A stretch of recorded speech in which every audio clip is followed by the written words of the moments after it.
What's good, Ali? Yeah, all good. How are you? Yeah, I'm good, mate. I'm good. I'm good. I hope my lighting's okay, Light's dropping, but I've kind of got my No, it's all good. visuals. It's all good. It's good, It's all mate. good. It's good. What time sunset your end? Like, do you know? Um, I want to say 9:30, like I saw that somewhere, but I'm probably pure just making that up, to be No, that is about honest. It's 20 to where are 9 you? now, so probably is about 9:30, yeah. Summertime, bro. Yeah. Summertime. It's good out there. So first of all, I want to bring up WhatsApp chats again. It usually becomes the starting point for all our videos. Is this was said in the WhatsApp chat? Um, but the whole Man City thing. You said about a month ago, maybe nothing will come of it. And then a week ago, you kind of ramped it up, saying nothing's going to happen. There's a pandemic. They need the best players playing in the Champions League, recuperate money. Tell me about when you saw the fact that City weren't going to get penalised. I think I know that City's legal team has an incredible reputation for being very, very high level. So I think what it was for me is just listening to what City was saying the whole way through it, just really kind of reinforced that they think they're going to win. They were talking like they were going to win. And the rhetoric they were putting around was they were just like, we can't wait. They were even a case of going, do you know when someone's done something wrong and they're like, yeah, I'm going to go to court and but you can We'll tell see. they're saying certain lines or they're saying like, yeah, but nah, City were just saying more than they needed to. They were saying more than they needed to. They were like, you're going to see. And I was like, they're going to win, aren't they? And I just felt like, again, who's got the stronger will here? And I think that's what I came to it. If City think they're going to win, also they're going to do everything in their power and probably stuff that they shouldn't be doing even, which got them here in the first place, right? But as I said before, I think last week, you could hit them with massive fines. I mean, even fines that are big to them. You can hit them with transfer bans, do all that stuff, and they're not going to be happy. You can cope with almost anything, though, but you try and take away Champions League football from them. It's a deal breaker. It's one of It's their actually, non-negotiables, shall we say, for them and for Pep. And for the fact that even like the one time I thought for a second, bro, that it might go the other way. There was a moment when De Bruyne came out and started talking like, well, he might have to, he might not be able to stay if it's upheld. Because I was like, well, why are you saying that if so confident. if the line is that it's going to be? But nah, I was always like, I wasn't absolutely certain. But if you again, I didn't sit on the fence. I was like, I think City will win, and I think they'll get it overturned because there were people saying, "Oh, I reckon it'll be 1 year." I was like, "Nah, still 1 year's too big. It'll end up being a proper fine, but they'll overturn it." So I didn't even have like any inside information or anything. I was just listening to what was being said, and Even noticed this. the Saturday before the decision came out on the Monday morning. Am I right? Yeah, 9:30 it was. Right. So the Saturday Pep was. So I went back to watch this because someone said it to me on WhatsApp. They were like, just how confident Pep was on Saturday. It was just too suspect. I was like, I don't think there's any like anything untoward or anything like. I don't think that's what he was trying to say. But he was trying to say that they knew before they'd won it, before the decision, that their argument was watertight. They Yeah, weren't going to bro, lose. they're expert. They're experts. The point is, they've also seen what's gone on. As in what's gone on around it and stuff, and they've been like, at that point, they have a real solid grasp of the opposing argument as well. And they're like, yeah, this won't hold up. This won't hold up. They don't. They obviously they either didn't do it. What was it? Mourinho? Did you hear what Mourinho said? Either way, Yeah, it's a disgrace because he was like, because if they haven't done anything, why should they even have to pay £1? correct. Or Yeah. if they have done it, they should be banned. And actually, I'm in the weird situation today of agreeing with Jose Mourinho, so I'm gonna go for a shower when this is done. That's a bit of a surprise one, but yeah, I was like, he's kind of spot on with that. But for me, I was Tell me, do you know how they got off? I've not read into it. Like I've actually, as soon as they said as soon as the announcement was made, I didn't even click into the link. Like, I didn't even know that they had this fine until someone else told me. I didn't even open the paper. I just saw the headline. I was like, I've not looked into anything since, but what I understood all the way through is that the whole argument was that they've been inflating sponsorship deals through subsidiary third ownership and stuff like that. And I think the reason why they were so confident is because they've done what they need to do in the back end. Because let's be honest, they will have been dancing on the lines left, right, and centre. yeah. But they can do that. They can do that. The issue was, have they been careless and have they overstepped? And I think they've looked at it and they've literally just done the more. Can you imagine how intense that audit would have been to really go? And they've sat there and gone, no, this is hearsay and conjecture. Like, they probably sat there going, oh, of course we've done it. Of course we've done it. So PSG have done it. You have to prove it. But they're like, we know for a fact that I don't get what they would have got. We can't find the evidence in any kind of domain that they would have access to that's going to put us in that light. There'll be all kinds of things. Like, UEFA probably sat there going, they've probably done it because they know it's happening and they feel like they've got enough of a case. But City sat there going, well, you might. It's not what you know, it's what you can prove in court. And we know for a fact that you can't. There's nothing here that says absolutely we're doing it. Not to the point where, okay, then you're going to have to go after everyone. Anyone who's got any kind of money like that. I just was like, they're too confident and they're too good to be that confident and to lose. Like, you know what I mean? They'd start backroom negotiating. They'd be starting. If they knew they were in trouble, well, City have had this fail-safe in place for a long time. They knew at some point there was a chance that FFP would grow a set and would actually try and do something. Something might actually happen. And they had any sense about them, and let's be honest, that legal team most certainly does. They'd have been planning that whole time, preparing for this. UEFA might have been planning for this case for 5 years. City have been planning for it since they got money.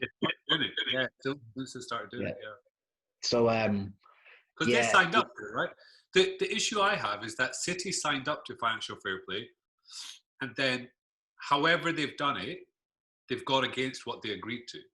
So it's almost as if City have said, we'll sign up to this because everybody else is signing up to this, and we want other teams to be held accountable to this, but we have our ways around it. And that's what bothers me more than City have done this. Because, look, it's exciting when you have the best players playing in your league. So I want big spenders. I want clubs that spend big and they bring the best names to our league, and we get to watch these guys week in, week out.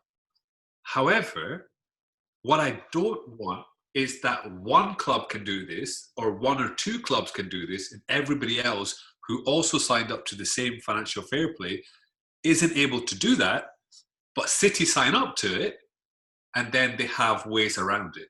That, for me, is the bigger issue. Yeah, bro. But bad news for you, bro. That's what it is.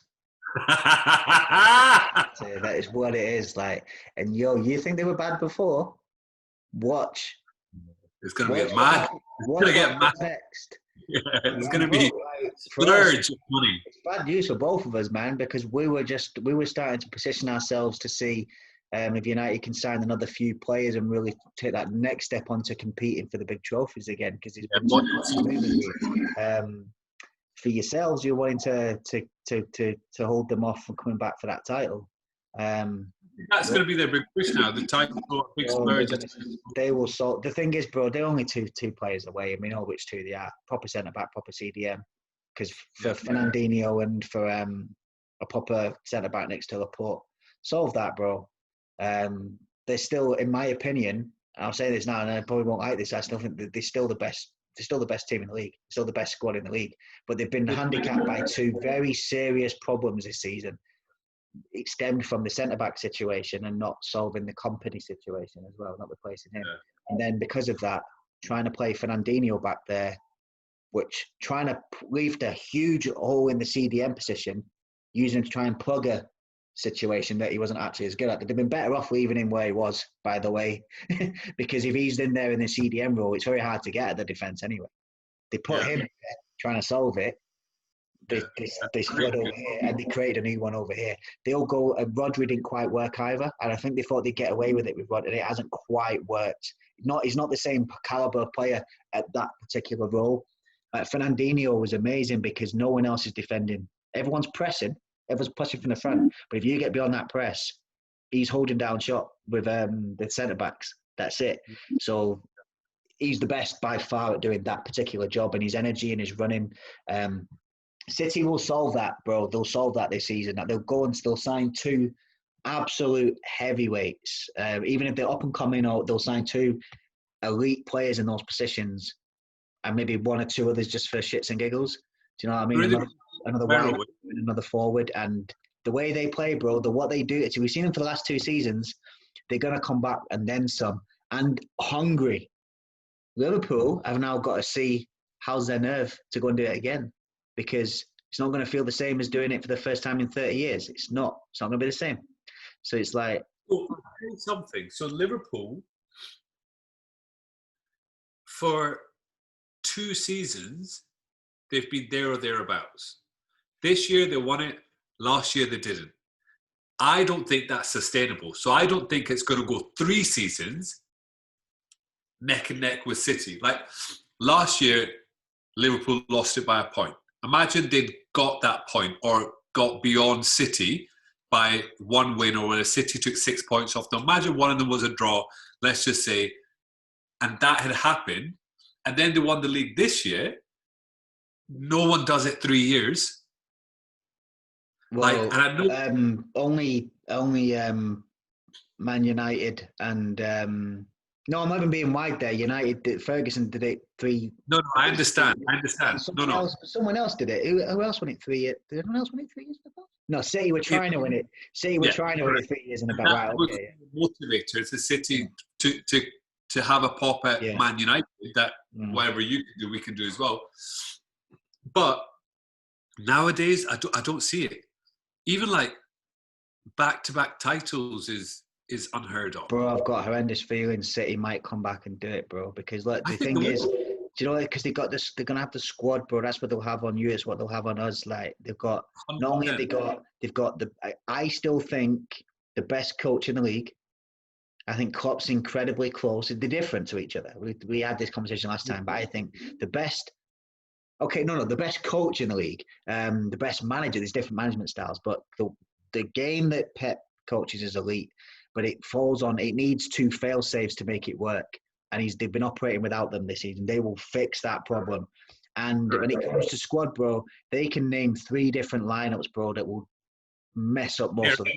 Because they'll play that style of football. You don't... Who comes in for Liverpool when Sané and Mane both get injured at the same time? Salah and Mane. Today, I was like, okay, looking forward to seeing Kevin De Bruyne on the park. Don't need to play him. Bro. They don't need to play him. Do you know what Kevin De Bruyne does when he plays, bro? He makes them 5% better. And that 5% shines because it can make the difference. But it's 5% because as good as he is individually, whoever's in that position is doing the same job. Just De Bruyne can do it 5% better. It's like the percentage you talk about Tiger Woods in golf. Remember you saw that chat back in the day, and we're like, he's not that much better. It's just it's the percentage differences. The City, it's the way of playing and the squad size, bro. They got the best coach and all the money. They're now licensed to use that money again. Right. They've had the shackles taken off, bro, and they've got 2 very particular things they need to fix. They will fix it, and they'll still chuck another couple in to make sure. I reckon they'll sign 3 or 4. They'll sign 2 heavyweights for those positions, and they'll sign another couple. A replacement for Aguero. They'll start playing Jesus and have someone on the bench, and then they'll sign the 2 positions you're talking about. They'll sign another wide player as well, because if Sané's gone, they'll sign another wide player as well. They'll probably sign 4. And do you know what my fear is? And it's not a fear, like whatever, but my fear is that they'll win Champions League this year and they'll win Premier League next year. Yeah, I can see them in the Champions League this year. I think that I don't think there's anyone else who's as strong as them in terms of when they do what they're doing well. But because they're playing with that Achilles heel, they could shoot themselves in the foot defensively. But if they can just keep that defensive to not just even decent, that's be great there. But if they just did okay, What's going feeling forward will do it, bro. And the boost they've had now from this situation, the boost, the way they'll be feeling, it's one of them though, bro, innit? You can imagine it, right? I was thinking about this when you're thinking of the fans, innit? And you're going to be like, do you them great European victories? And you'll be like, you'll wonder, you'll speak to a Man United fan and they'll be like, yo, that night in Barcelona, do you like the romance of it? Liverpool, they'll be like, that night in Istanbul, we'll never forget it. Chelsea will be like, yo, that night in Munich, we'll forever have it. City will be like, yo, that day in court, man. Do you know what I mean? Do you remember? It's fucking mint. Do you know what I mean? That's it. Right. But maybe they're going to solve it this year, bro. Maybe they're going to win the Champions League. Yeah, I think we'll go. That's their biggest ever win in Europe, man. So that will allow them their moment. Do you know, right? And we spoke on this as well. So I want this on tape as well. You think Pep's there long term? Yeah, but it depends what you mean by long term, though. But I think he's there for another 5 years. I think he's there for another 3 to 5. Yeah. I do. Yeah. I don't see any reason for him to leave. But this could have been a deal breaker if it had gone the other direction. But nah, bro. I think Pep.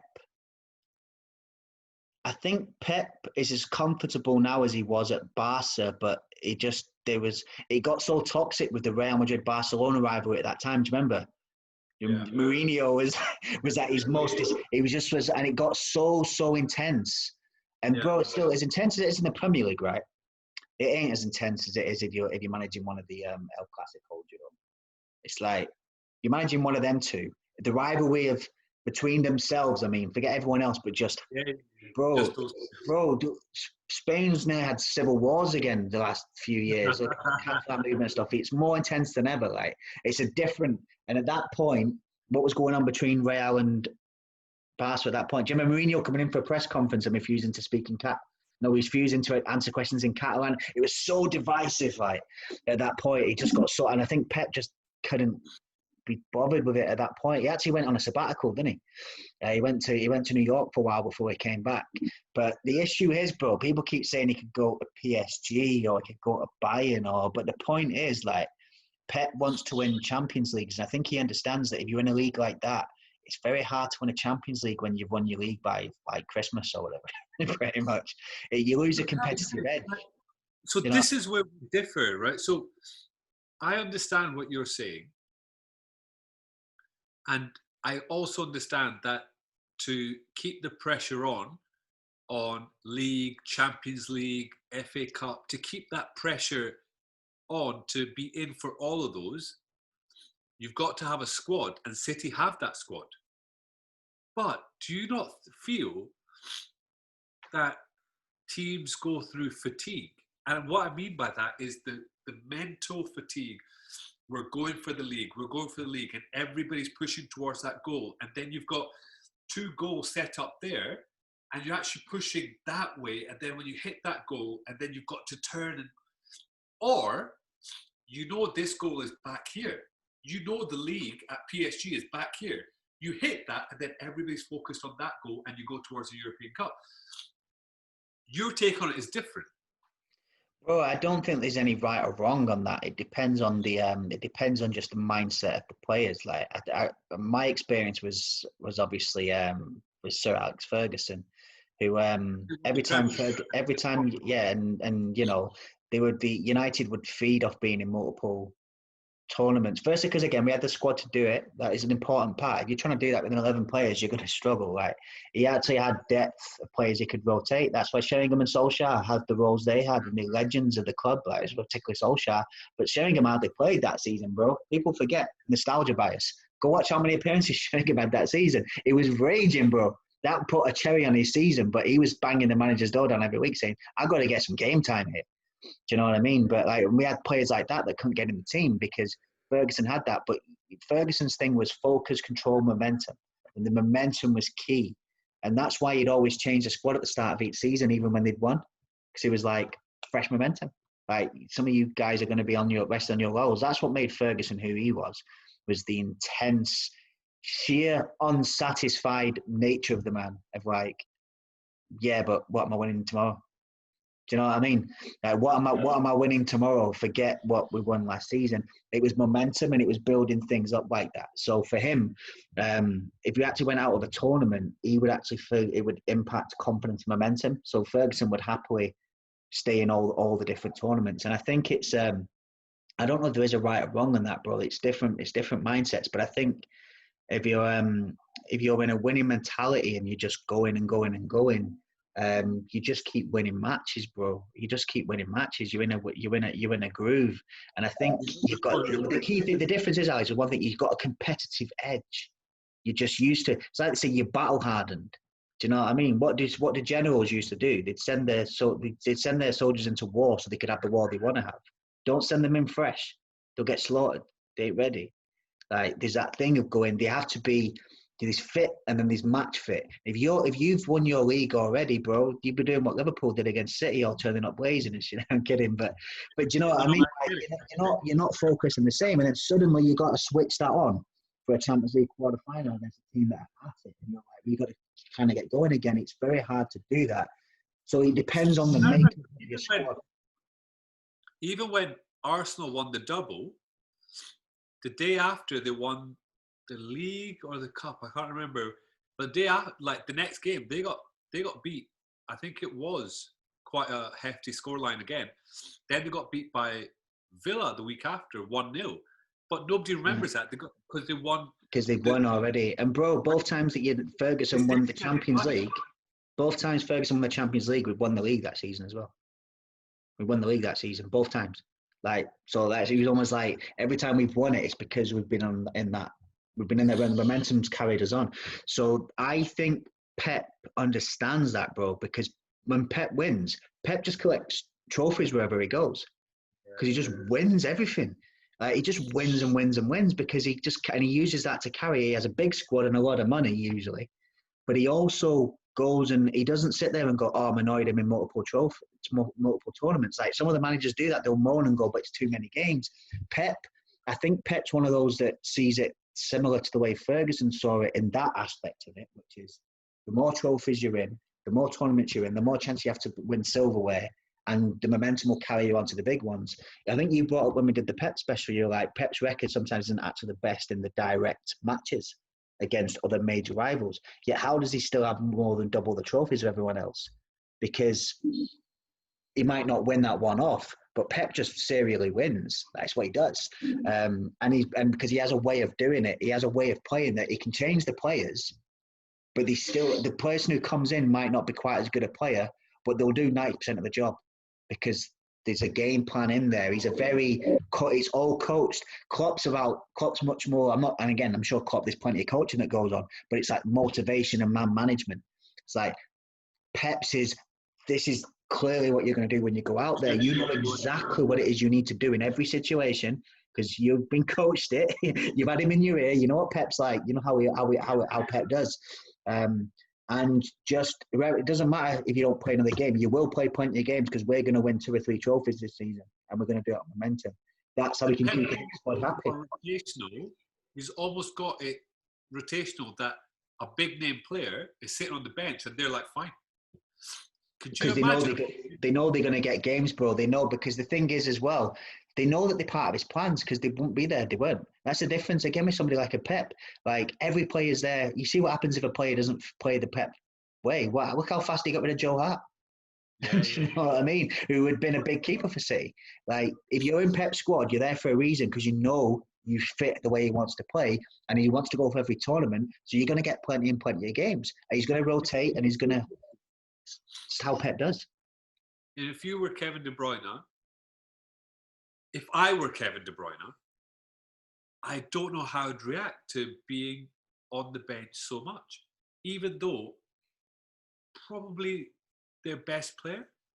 Yeah, you know, with De Bruyne though, he's going to be in the matches that really count, and he's going to walk away with silverware each season. I'm sure he feels a whole lot comfier with that. You not, as a player, just want to play everything. We've heard interviews of players that are like, I just want to be on the park. Like, I don't care if I don't feel tired. Michael Jordan, like, I didn't feel, I just wanted to be on the park. Like, I wanted to be there. do, I just don't know if Pep wasn't there and it was somebody else doing it. And I know Klopp does it to his big name players. And I know Mane gets rested and Salah gets rested and blah blah blah. But it's not as much as KDB sits on the bench. It's not that much. Yeah, but it also means when he comes on, bro, he's dynamite. And is that part of it as well? Is part of it almost elastic band theory even at play here? I don't know. But the point is, it seems to work. I never see De Bruyne looking like he's ready to leave. No, but I think because of Pep. I think it was if anyone else. I don't see that working too often. Nah, Do you see that? bro, I think there's a belief in that. It's one of them, but the manager's part of it, yeah. I think when it comes to Pep, it's going to be a slightly bigger part than usual. I think we're talking about how much of an impact the manager actually has. It's a package, bro.